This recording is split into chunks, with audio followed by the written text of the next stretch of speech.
Hello everyone, I am Advocate R.A. Hardik and in this video I am going to tell you some of the rights and legal remedies which are available for a purchaser.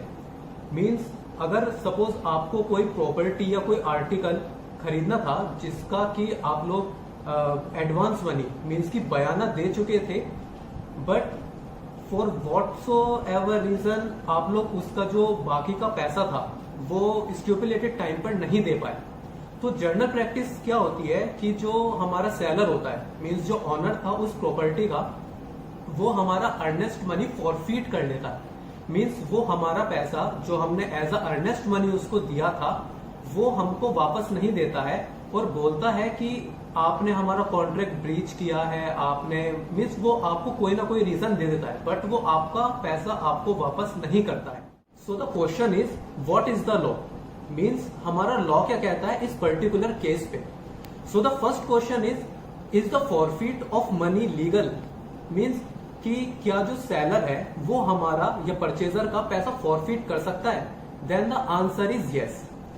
This case has been discussed by the even by the Supreme Court in number of cases कि जो seller है वो हमारा पैसा या earnest money forfeit तो कर सकता है, but he cannot forfeit the money only because the purchaser is not able to give the stipulated money in the stipulated time।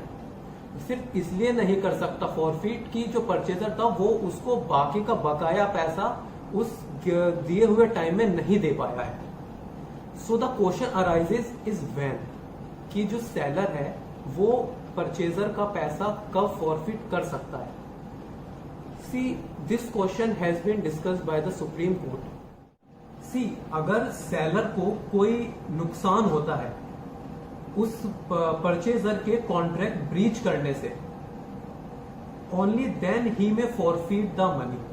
Means there should be some loss to the seller of that property due to the breach which is caused by the purchaser.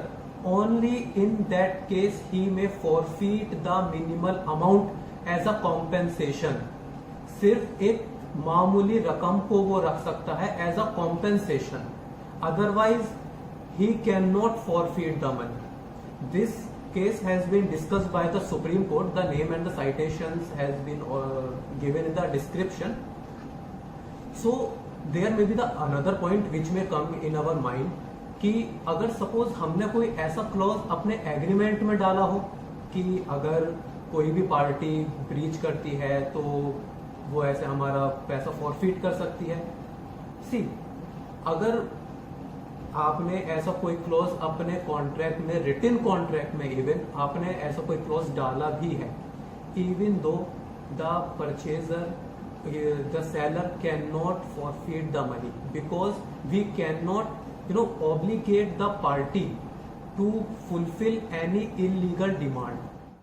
मतलब अगर हम लोगों ने अपने written agreement में भी ये clause डाला हुआ है कि अगर purchaser stipulated amount stipulated time पर नहीं दे पाता है तो सेलर उसका अर्नेस्ट मनी फॉरफीट कर लेगा, तब भी सेलर उसका पैसा फॉरफीट नहीं कर सकता है, उसको अर्नेस्ट मनी वापस करना ही पड़ेगा, वो बाउंड है। So this is all from my side.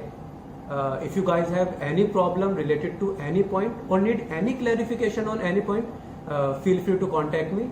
My email address is in description. Thank you so much.